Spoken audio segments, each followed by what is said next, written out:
Hello दोस्तों, आपके लिए स्पेशल क्लास आ चुकी है और यहाँ पर हम लोग जो है हिस्ट्री में जिसमें हम लोग देखेंगे 1857 की क्रांति। इसके बाद यानी कि 1857 के बाद से जितने भी आपके 1920, 1950 यानी कि भारत की आज़ादी तक जितने भी क्वेश्चन बनते हैं या एग्ज़ाम में पूछे गए, बीपीएससी में पूछे गए प्रश्न, उन सभी को देखेंगे।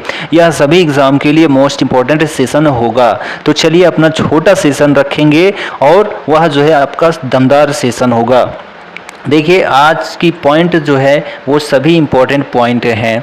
1857 की क्रांति, तो देखिए 29 मार्च 1857 को मंगल पांडे नामक एक सैनिक ने बैरकपुर में, कहाँ पर, बैरकपुर में गाय की चर्बी, किसकी, गाय की चर्बी मिले कारतूसों को मुंह से काटने से मना कर दिया था। कब? 29 मार्च 1857 को।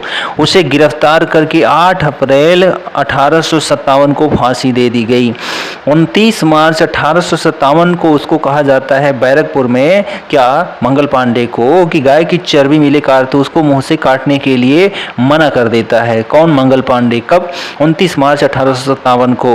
और ऐसा करता है जैसे ही तो वैसे उसके बाद 8 अप्रैल 1857 को उसको फांसी दे दी जाती है। ठीक। 1857 की क्रांति की शुरुआत जो है कब हुई, यह क्वेश्चन मोस्ट इंपॉर्टेंट है। कहाँ से हुई यह तो उससे भी ज़्यादा इंपॉर्टेंट है। 10 मई 1857 को कहाँ से शुरू होती है? 1857 की क्रांति आप कहेंगे मेरठ से शुरू होती है, मोस्ट इंपॉर्टेंट है।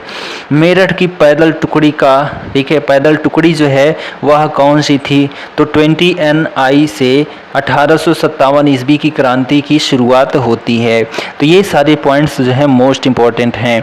1857 की क्रांति के प्रमुख जो केंद्र थे और वहाँ के जो नायक थे, नेता थे, ठीक है, वो कौन थे, ये क्वेश्चन पूछा जाता है। और ये कहाँ हुई, इसके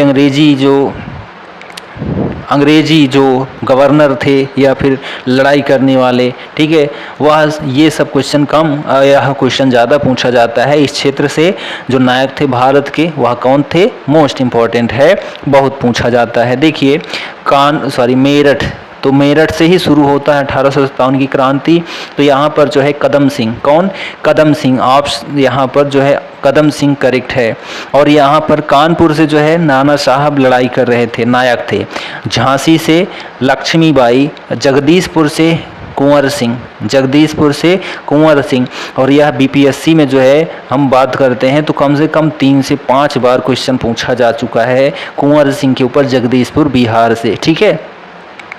फैज़ाबाद से जो है मौलवी अहमदुल्लाह, दिल्ली से जो है बहादुर शाह जफर, और इनका सैनिक नेतृत्व कौन कर रहे थे? तो बख्त खां कर रहे थे। ग्वालियर से तांत्या टोपे, इलाहाबाद से लियाकत अली, बरेली से जो है खान बहादुर खान, और फतेहपुर से अजीमुल्ला खान, ठीक है। तो यहाँ पर सबसे ज़्यादा जो क्वेश्चन पूछा गया बीपीएससी में जगदीशपुर से कुंवर सिंह को पूछा गया, क्योंकि बिहार से पॉइंट है, तो बिहार से है तो भाई बिहार का क्वेश्चन तो बनता ही बनता है। ठीक, चलिए यहाँ पर देखिए तात्या टोपे का वास्तविक नाम क्या? तो आप कहेंगे रामचंद्र पांडुरंग। लक्ष्मीबाई का वास्तविक नाम क्या? तो आप कहेंगे कि मनु कर्णिका, ठीक है, मणिकर्णिका भी आप कह सकते हैं। और 1857 की ईस्वी की क्रांति में सिखों, गोरखों और सिंधियों ने जो है अंग्रेजों का साथ दिया था। ये पॉइंट भी आपको याद रखनी है। अंग्रेजों का साथ कितने दिया था 1857 की क्रांति में? तो आप कहेंगे सिख हो गए, गोरखा हो गए, सिंधी हो गए, ये सभी ने अंग्रेजों का साथ दिया था। 1857 की क्रांति का प्रतीक क्या था? तो आप कहेंगे रोटी और कमल का फूल। क्या? रोटी और कमल का फूल, मोस्ट इंपॉर्टेंट है, यह भी खूब क्वेश्चन पूछा गया। ठीक, 1857 की क्रांति विफल रही, बहादुर शाह जफर की बंदी बना लिया गया। ठीक है, विफल कब रहती है? तो बहादुर शाह जफर को जब जो है गिरफ्तार कर लिया जाता है, बंदी बना लिया जाता है और रंगून भेज दिया जाता है, जहां 1861 को उनकी मृत्यु हो जाती है। किनकी? बहादुर शाह जफर की, जो कि दिल्ली के नायक थे। ठीक, 1857 की क्रांति के बाद विक्टोरिया घोषणा की गई, ठीक है, जिनसे अनुसार कंपनी के शासन की समाप्ति हुई तथा ब्रिटिश क्राउन के अधीन शासन की शुरुआत होती है। कब? 1857 की क्रांति के बाद। 1877 ईस्वी में दिल्ली दरबार का आयोजन जो है किसके शासनकाल में हुआ था? दिल्ली दरबार। तो 1877 में जो है कौन थे? जो ठीक है। वायसराय थे वह कौन थे, तो आप कहेंगे लॉर्ड लिटन थे। कौन थे, लॉर्ड लिटन थे। महारानी विक्टोरिया को केसरे हिंद की उपाधि दी गई थी इसी समय। ठीक, अब यहाँ पर है वर्नाकुलर प्रेस एक्ट जो है कब और किसके शासनकाल में लागू हुआ था, तो आप कहेंगे 1878 में लॉर्ड लिटन के काल में जो है लागू हुआ था वर्नाकुलर प्रेस एक्ट।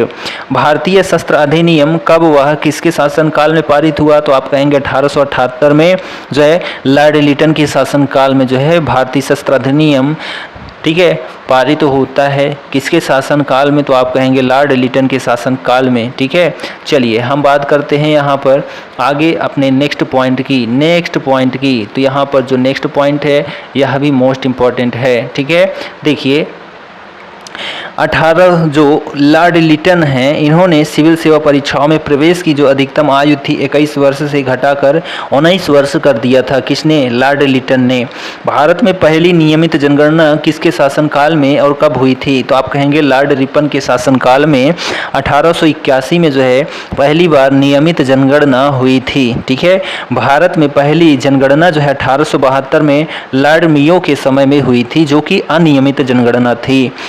प्रथम कारखाना अधिनियम कब वह किसके शासनकाल में आया था, तो 1881 में ही जो है प्रथम कारखाना अधिनियम भी आया था लॉर्ड रिपन के शासनकाल में। ठीक है, भारत में स्थानीय स्वशासन की शुरुआत का श्रेय जो है किसको जाता है, तो आप कहेंगे लॉर्ड रिपन को जाता है। किसको, लॉर्ड रिपन को जाता है स्थानीय स्वशासन की शुरुआत का श्रेय। ठीक, फ्लोरेंस नाइटिंगेल ने रिपन को भारत के उद्धारक के रूप में संज्ञा दी थी।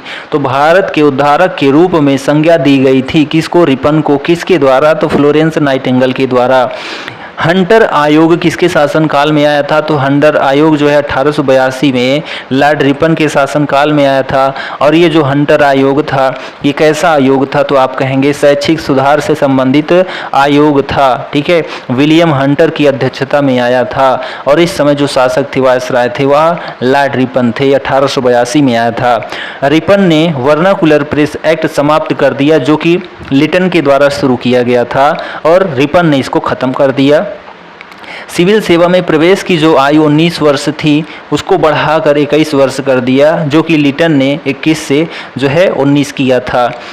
इल्बर्ट बिल किसके शासनकाल में आया था, तो आप कहेंगे लॉर्ड रिपन के शासनकाल में। इसका संबंध भारतीय न्यायाधीशों द्वारा यूरोपियों का मुकदमा सुनने से था। ठीक है, इल्बर्ट बिल क्या था, तो यह जो है लॉर्ड रिपन द्वारा लाया गया था और इसका संबंध भारतीय न्यायाधीशों द्वारा यूरोपियों का मुकदमा सुनने से था। भारतीय राष्ट्रीय कांग्रेस की स्थापना, तो आप कहेंगे 28 दिसंबर 1885 को हुई थी। कब, 28 दिसंबर। ठीक है, 28 दिसंबर 1885 को जो है क्या हुई थी, भारतीय राष्ट्रीय कांग्रेस की स्थापना हुई थी। भारतीय राष्ट्रीय कांग्रेस की स्थापना के समय वायसराय कौन थे, तो आप कहेंगे डफरिन साहब थे, लॉर्ड डफरिन। ठीक है, यह रिपन के बाद आए थे लॉर्ड डफरिन। भारतीय राष्ट्रीय कांग्रेस की स्थापना किसने की, तो आप कहेंगे ए ओ ह्यूम ने 28 दिसंबर 1885 ईस्वी को की थी भारतीय राष्ट्रीय कांग्रेस की स्थापना लॉर्ड डफरिन वायसराय के समय में। कांग्रेस का पहला अधिवेशन कब और कहाँ हुआ था, तो आप कहेंगे 1885 में हुआ था। गोपाल दास तेजपाल संस्कृत महाविद्यालय मुंबई में हुआ था। कांग्रेस का जो पहला अधिवेशन था 1885 में। ठीक है, तेजपाल संस्कृत विश्वविद्यालय मुंबई में। कांग्रेस के पहले अधिवेशन की अध्यक्षता किसने की थी, तो आप कहेंगे कि डब्ल्यू.सी. बनर्जी ने की थी। कांग्रेस के पहले अधिवेशन की अध्यक्षता डब्ल्यू.सी. बनर्जी ने की थी। कांग्रेस के पहले अधिवेशन में कितने प्रतिनिधियों ने भाग लिया था, तो आप कहेंगे 72 प्रतिनिधियों ने, जो 1885 में मुंबई के जो है गोपाल दास तेजपाल संस्कृत महाविद्यालय में जो है अधिवेशन हुआ था कांग्रेस का पहला, जिसकी अध्यक्षता डब्ल्यू.सी. बनर्जी ने की थी। इसमें जो है 72 प्रतिनिधियों ने भाग लिया था।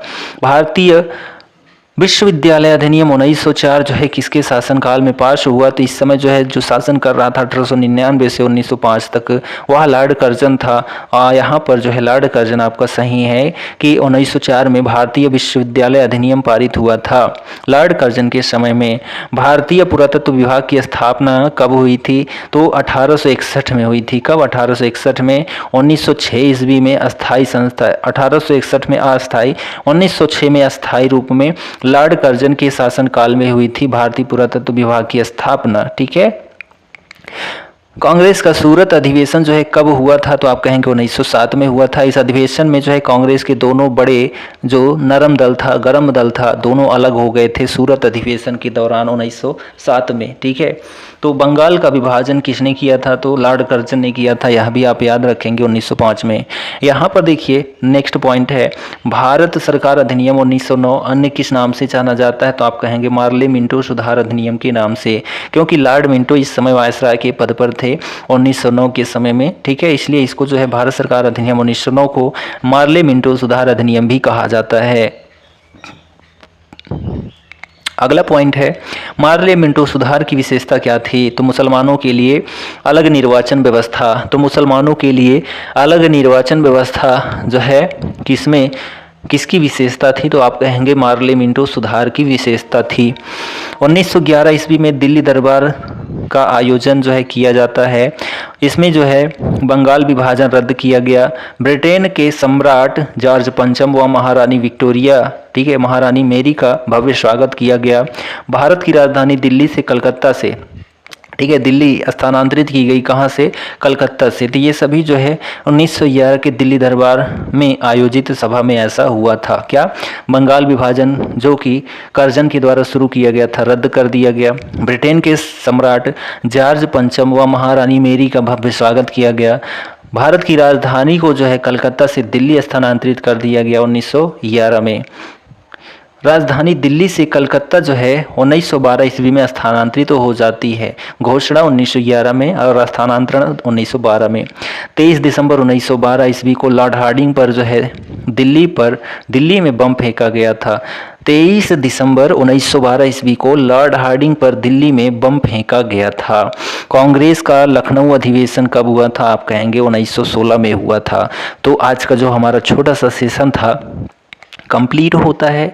इसके बाद हमारा आगे का सेशन रहेगा, तो आप हमारे चैनल को फॉलो कर लीजिए, सब्सक्राइब कर लीजिए, अपने दोस्तों में शेयर कर दीजिए। बीपीएससी की आप तैयारी कर रहे हैं तो आप हमारे साथ जुड़ सकते हैं, और किसी एग्ज़ाम की कर रहे हैं तो उसके लिए भी आप जुड़ सकते हैं।